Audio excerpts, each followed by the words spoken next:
Hi! Today, I'm going to explain a comedy movie called Harold and the Purple Crayon. Spoilers ad. Watch out and take care.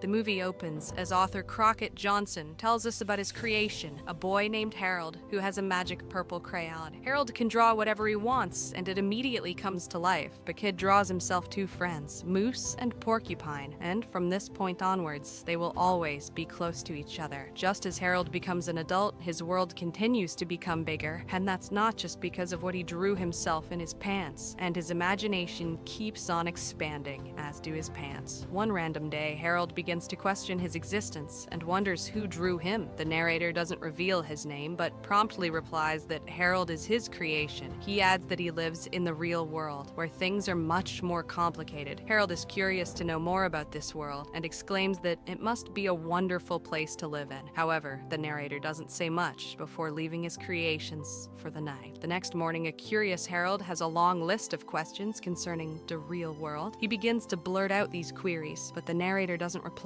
at all. Harold thus decides to go to the real world to find the narrator, who he calls the Old Man. He uses his crayon to draw a door that creates a portal to the next dimension. Harold, Moose, and Porcupine are all amazed by the color emanating through the door. He then decides to go through, but Moose is hesitant because the Old Man warned that the real world is much more complicated. Nonetheless, Harold tells his friends to stay in case the Old Man comes back, and then jumps into the portal. He zooms through a colorful space before landing in Rhode Island. As a real human, Harold is instantly taken aback by the colorful view and how everything is in 3 dimensions. Meanwhile, Porcupine tricks Moose into having a peek at the other side of the door. She then uses her quill to poke him in the backside, essentially pushing him all the way through the door. Moose turns into a human and soon lands on Rhode Island, but Porcupine is left behind. On the other hand, Harold figures out that the people of the real world can't relate with him because of his clothes. He goes over to a nearby clothing donation booth and changes into a used pair of overalls. This is when Moose also shows up, and the two friends take a moment to enjoy how beautiful the real world is. They look around and suddenly spot an elderly man sitting on a bench. Immediately, they rush over to the spot, thinking they are about to meet their supposed creator. But the old man has never seen these two guys before and tells him to bugger off. Unfazed by the incident, Harold draws a bicycle using his purple crayon and brings it to life. The two friends then head out of the elsewhere. Porcupine also manages to open the portal. After a bit of struggle, she soon lands in the same park in Rhode Island, having transformed into a human. Meanwhile, Harold rides his bike carelessly on the road and almost hits a car carrying a mother, Carrie, and her young son, Nell. She manages to swerve just in time, but the car smashes into the sidewalk. Terry quickly comes down to check if the strangers were hit by their vehicle. Thankfully, no one is hurt, except for Harold, who has a small cut on his thumb. Carrie attends to his injury and then discovers that she has a flat tire. While she is busy calling for help on her phone, Harold quickly draws a spare tire. Mel, who just saw the stranger conjure up a tire from thin air, is left speechless. He thus comes out and quickly introduces himself to the two men. The strangers fix up the car and Terry offers to drop them at their destination. However, it quickly becomes clear that neither Harold nor Moose knows where exactly they want to go. They do not have a place to stay, and the only thing they know is that they are here to see their old man. Nalvas pleads with his mother to let them stay at their house for the night, and she reluctantly agrees. Sometime later, they arrive at their destination, and Terry shows the strangers their room. Harold discovers that Terry is a musician, but she tells him that it was just a childhood dream. She left music long ago and now works at a store as a floor assistant. Later that night, while Moose sleeps, Harold gets to have a conversation with Mal. The kid shows off his drawings and talks about his imaginary pet, a flying lizard named Carl. Mal goes on to reveal about the tragic demise of his father and how his mom hasn't really been herself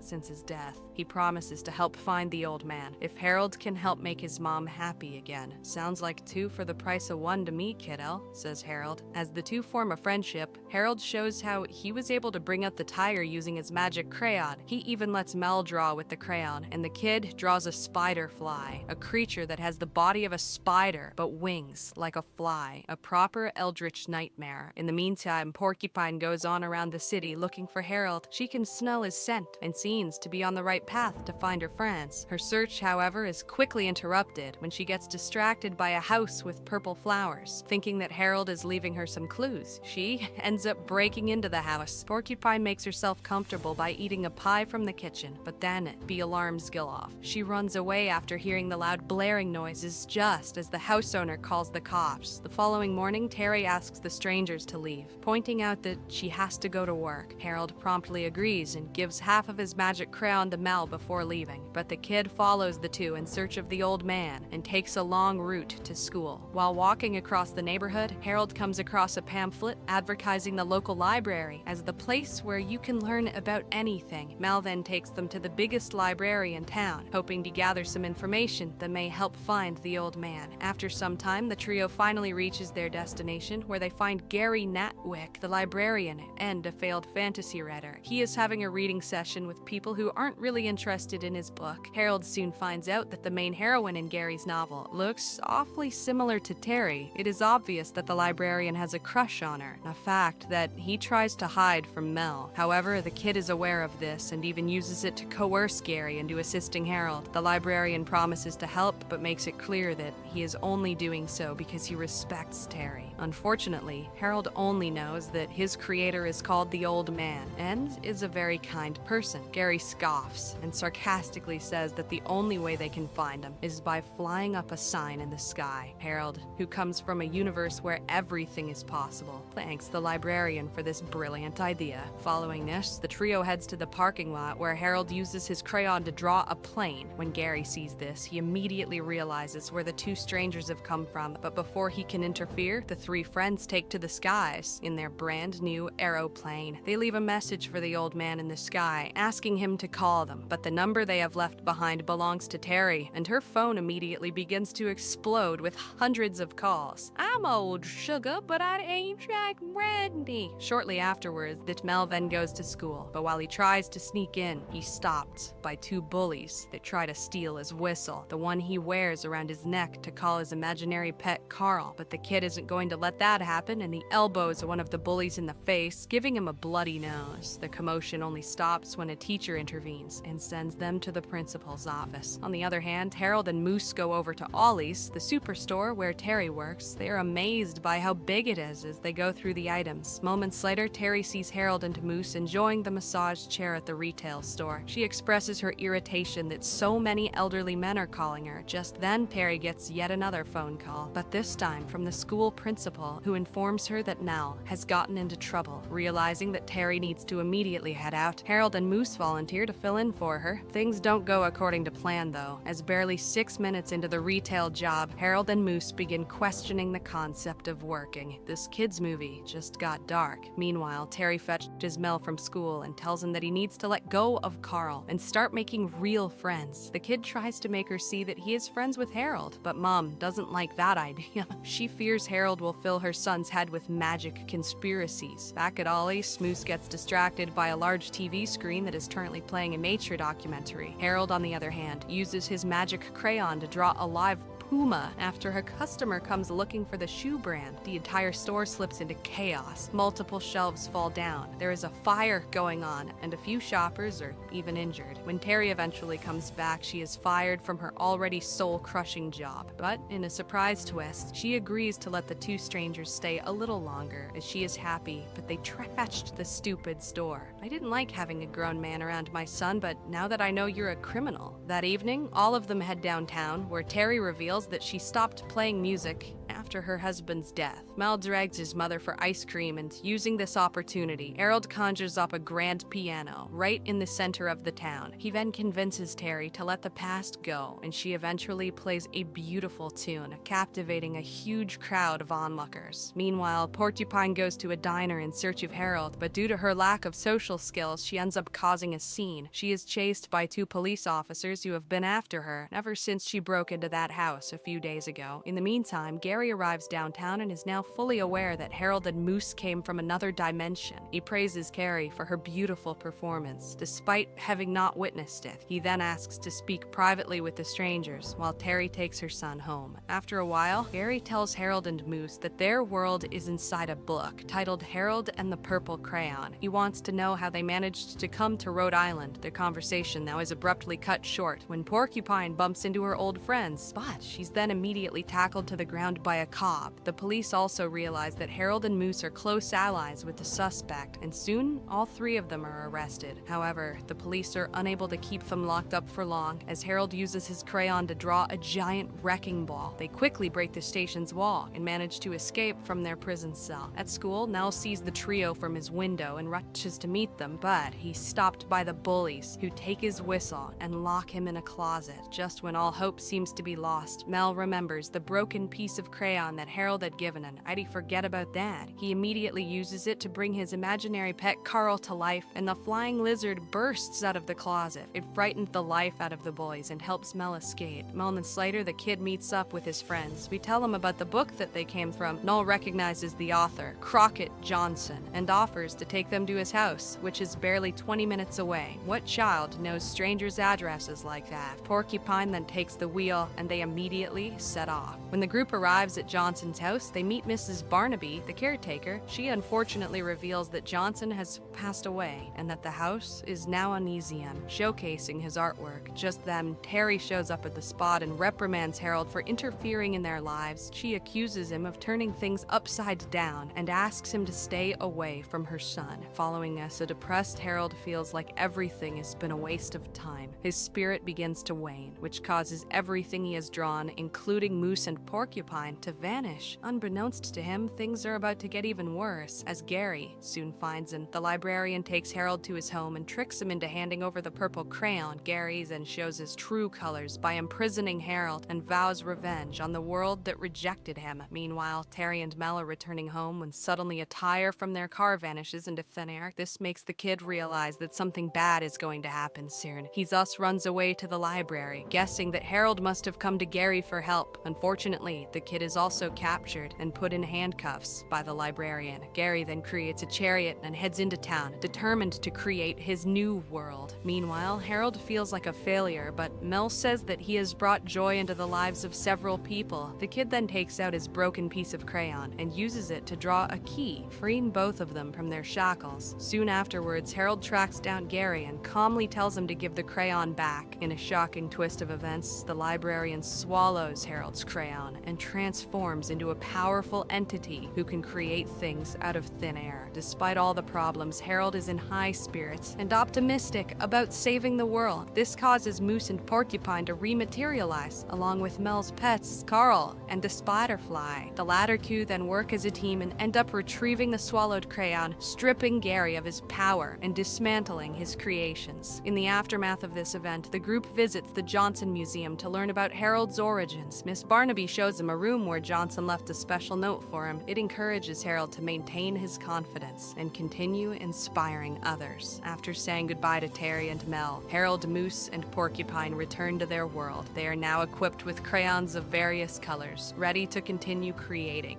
their adventures. Subscribe for more videos like this, turn on notifications, and leave a like to help the channel out. Thank you for watching.